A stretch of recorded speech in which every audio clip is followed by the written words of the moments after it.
সুপ্রিয় শিক্ষার্থীবৃন্দ, আসসালামু আলাইকুম। অনলাইন শ্রেণী কার্যক্রমে স্বাগতম। আশা করি তোমরা সবাই ভালো আছো। আজকে আমরা প্রায়োগিক সমস্যা নিয়ে আলোচনা করব। আমি তোমাদের সাথে আছি মোহাম্মদ জহির হোসেন চৌধুরী, সহকারী অধ্যাপক, হিসাব বিজ্ঞান, সরকারি কমার্স কলেজ, চট্টগ্রাম। আসা যাক আমাদের আজকের আলোচনার মূল বিষয়ে। আজকে আমরা একটি সৃজনশীল প্রবলেম সমাধান করার চেষ্টা করব। প্রবলেমটি ঢাকা বোর্ড 2015 সালে পরীক্ষায় এসেছে। আমরা এটি বিস্তারিত আলোচনা করে সমাধান করার চেষ্টা করব। প্রথমে আমরা প্রশ্নটি করে নিই। জনাব রহিম একটি দোকানের মালিক। 2014 সালের 1 জুন তারিখে তার বিভিন্ন হিসাবের উদ্বৃত্ত ছিল নগদ 20,000 টাকা, প্রাপ্য হিসাব 35,000 টাকা, মজুদ পণ্য 22,000 টাকা এবং প্রদেয় হিসাব 15,000 টাকা। জুন মাসে সম্পাদিত ঘটনাগুলো ছিল নিম্নরূপ। জুন 3, জনাব রহিম অতিরিক্ত মূলধন স্বরূপ কারবারে নগদ 5,000 টাকা বিনিয়োগ করেন।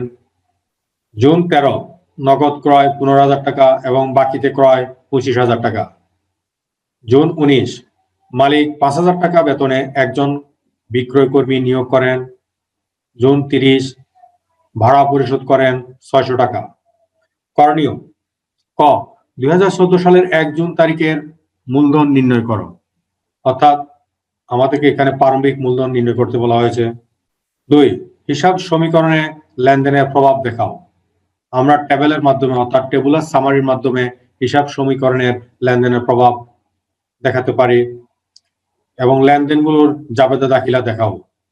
এখানে একটি কথা বলে রাখা ভালো, লেনদেনগুলোর জাবেদা দাখিলা এটি দ্বিতীয় চ্যাপ্টারে, যদিও যেহেতু এটি একটি বোর্ডের প্রশ্ন আমরা পুরো অঙ্কটি সমাধান করার চেষ্টা করব। প্রথমে করণীয়: 1, 2014 সালের 1 জুন তারিখে মূলধন নির্ণয়। এখানে আমরা অঙ্কের শুরুতে দেখেছি কিছু উদ্বৃত্ত দেওয়া আছে, কিছু সম্পদ এবং দায়, বিশেষ করে নগদ, প্রাপ্য হিসাব, মজুদ পণ্য, এই তিনটি হলো সম্পদ, অন্যদিকে প্রদেয় হিসাব হলো দায়। সম্পদ এবং দায়ের যে পার্থক্য সেটি হলো প্রারম্ভিক মূলধন। আসা যাক আমরা চিত্রটি তালিকার মাধ্যমে বিষয়টি বোঝানোর চেষ্টা করি। প্রথমে নগদ 20,000 টাকা, প্রাপ্য হিসাব 35,000 টাকা, প্রারম্ভিক মজুদ পণ্য 22,000 টাকা, মোট 77,000 টাকা। মোট সম্পদ 77,000 টাকা। সম্পদ থেকে মোট দায় অর্থাৎ এখানে চলতি দায় হিসেবে প্রদেয় হিসাব 15,000 টাকা বাদ দেওয়ার পর থাকবে 62,000 টাকা, অর্থাৎ প্রারম্ভিক মূলধন হিসাবে থাকবে 62,000 টাকা। করণীয় 2, হিসাব সমীকরণে লেনদেনের প্রভাব। আমরা বিষয়টি একটি টেবিলের মাধ্যমে আলোচনা করার চেষ্টা করব। এই টেবিলটি আলোচনা করার পূর্বে আমি অঙ্কটির আলোকে একটু আলোচনা করে নিই। আমাদের আলোচ্য অঙ্কটি মূলত একটি পারপিচুয়াল ইনভেন্টরি সিস্টেমের অঙ্ক, কেননা আমরা অঙ্কের শুরুতে দেখেছি সেখানে প্রারম্ভিক মজুদ পণ্য রয়েছে। তাহলে আমরা এটাকে গুরুত্ব দিয়েই এই অঙ্কটি করার চেষ্টা করব। এখানে মূলত যেহেতু মজুদ পণ্য সংরক্ষণ করা হয়েছে, পণ্য ক্রয় করলে সেটি মজুদ পণ্য হিসাবে লিপিবদ্ধ করার চেষ্টা করব। প্রথমে আসা যাক, প্রথম যেই ব্যালেন্স গুলো দেওয়া আছে এই ব্যালেন্স গুলো আমরা হিসাব সমীকরণের টেবুলার সামারিতে আমরা উপস্থাপন করব। আমরা এখানে দেখতে পাই জুন মাসের 1 তারিখে নগদ 20,000 টাকা, প্রাপ্য হিসাব 35,000 টাকা এবং মজুদ পণ্য 22,000 টাকা। অন্যদিকে দায় 15,000 টাকা এবং প্রারম্ভিক মূলধন 62,000 টাকা। এখানে এটি প্রারম্ভিক মূলধন বা প্রারম্ভিক উদ্বৃত্ত হিসাবে আমরা বিবেচনা করব। জুনের 3 তারিখে প্রশ্নে দেখতে পাই জনাব রহিম অতিরিক্ত মূলধন স্বরূপ কারবারে নগদ 5,000 টাকা বিনিয়োগ করেন। মূলত এটি এখান থেকে লেনদেনটি শুরু হয়। এখানে দুটি হিসাব পক্ষ, একটি হলো নগদান হিসাব, অন্যটি হলো মূলধন হিসাব। আমরা হিসাব সমীকরণের দৃষ্টিকোণ থেকে আলোচনা করলে একদিকে অ্যাসেট প্লাস, অন্যদিকে ওনার সিকিউরিটি প্লাস, অর্থাৎ নগদান হিসাব 5,000 টাকা বৃদ্ধি পাবে, সাথে সাথে মূলধন অর্থাৎ মালিকানা সত্ত্ব 5,000 টাকা বৃদ্ধি পাবে।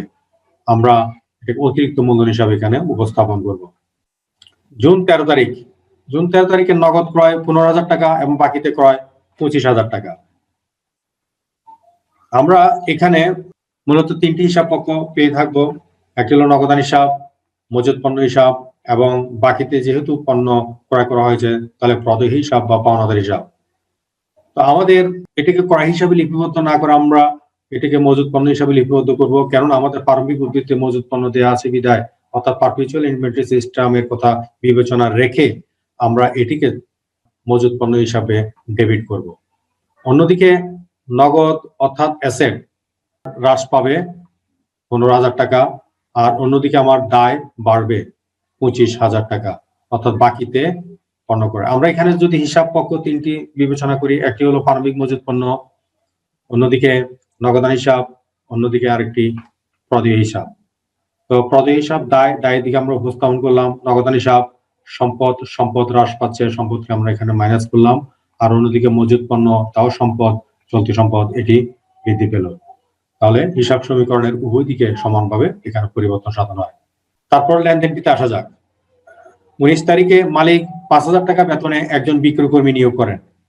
আমরা জানি যে এটি লেনদেন নয়, কেননা এই ঘটনাটির ফলে প্রতিষ্ঠানের কোনো আর্থিক অবস্থার পরিবর্তন হয়নি। যদিও এখানে টাকার অঙ্ক রয়েছে, কিন্তু এখানে প্রতিষ্ঠানের কোনো আর্থিক অবস্থার পরিবর্তন হয় নাই বিধায় এটি সমীকরণে আসবে না। 30 তারিখ ভাড়া পরিশোধ করেন 600 টাকা। ভাড়া পরিশোধের ফলে আমাদের দুটি হিসাব পক্ষ হলো, একটি হলো ভাড়া হিসাব আর একটি হলো নগদান হিসাব। আমরা জানি নগদ ভাড়া পরিশোধের ফলে নগদ অ্যাসেট হ্রাস পাবে, অর্থাৎ সমীকরণের অ্যাসেট দিকে আমরা 600 টাকা হ্রাস করব। আর অন্যদিকে ভাড়া একটি নামিক হিসাব বা ব্যয় হিসাবের ফলে মালিকানা সত্ত্ব হ্রাস পায়, অর্থাৎ মূলধনকে আমরা এখানে 600 টাকা হ্রাস করব। এই দুই পাশ যোগ করলে আমরা এখানে পেয়ে থাকি, যেমন নগদ 9,400 টাকা, প্রাপ্য হিসাব 35,000 টাকা, মজুত পণ্য 40 এবং 22,000 মিলে 62,000 টাকা, আর অন্যদিকে দায় এবং মালিকানা সত্ত্বর দিকে প্রদেয় হিসাব আছে 40,000 টাকা এবং মূলধন আছে 66,400 টাকা।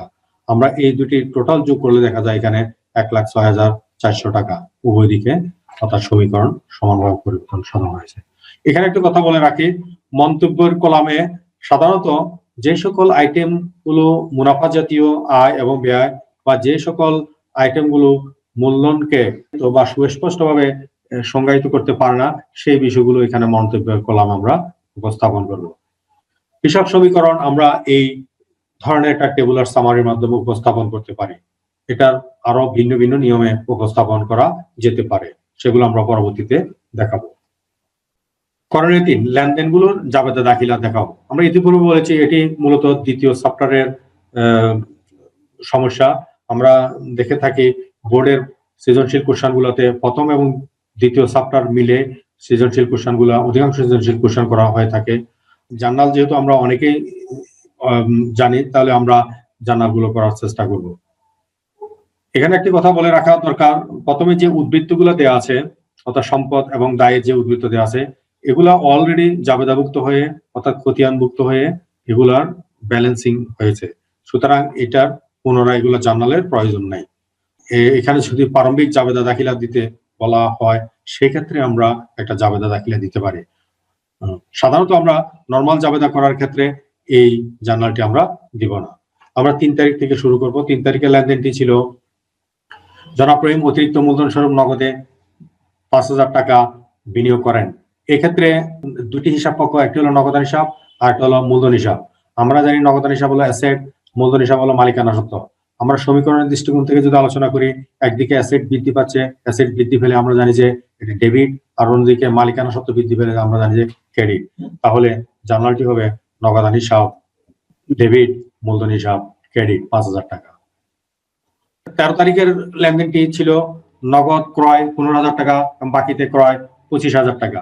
এক্ষেত্রে আমরা জানি যে যেহেতু আমরা এখানে প্রারম্ভিক মজুত পণ্য পেয়েছি, তাহলে আমরা পারপিচুয়াল ইনভেন্টরি সিস্টেম অর্থাৎ অবিরত মজুত পদ্ধতি বিবেচনা করে এই প্রবলেমটির এই লেনদেনটির জাবেদাটা আমরা হিসাবভুক্ত করব। তাহলে এখানে 15,000 এবং 25,000 টোটাল আমার পণ্য ক্রয় হলো 40,000 টাকা। এই পণ্য ক্রয়ের জন্য আমরা জাবেদাভুক্ত করব প্রারম্ভিক মজুদ পণ্য বা মজুদ পণ্য হিসাব ডেবিট 40,000 টাকা। আর অন্যদিকে আমার প্রতিষ্ঠান থেকে নগদান হিসাব অর্থাৎ অ্যাসেট 15,000 টাকা হ্রাস পাচ্ছে, আমরা হ্রাস পেলে জানি যে ক্রেডিট। আর অন্যদিকে প্রদেয় হিসাব একটি দায়, এই পরিপ্রেক্ষিতে আমাদের বাকিতে পণ্য ক্রয়ের ফলে প্রতিষ্ঠানের দায় বেড়ে গিয়েছে 25,000 টাকা, আমরা জানি যে দায় বাড়লে ক্রেডিট। তাহলে আমরা এখানে দেখতে পাচ্ছি যে মজুদ পণ্য একটি সম্পদ, সম্পদ বৃদ্ধি পেলে ডেবিট, অন্যদিকে নগদান হিসাবে সম্পদ, সম্পদ হ্রাস পেলে ক্রেডিট 15,000 টাকা।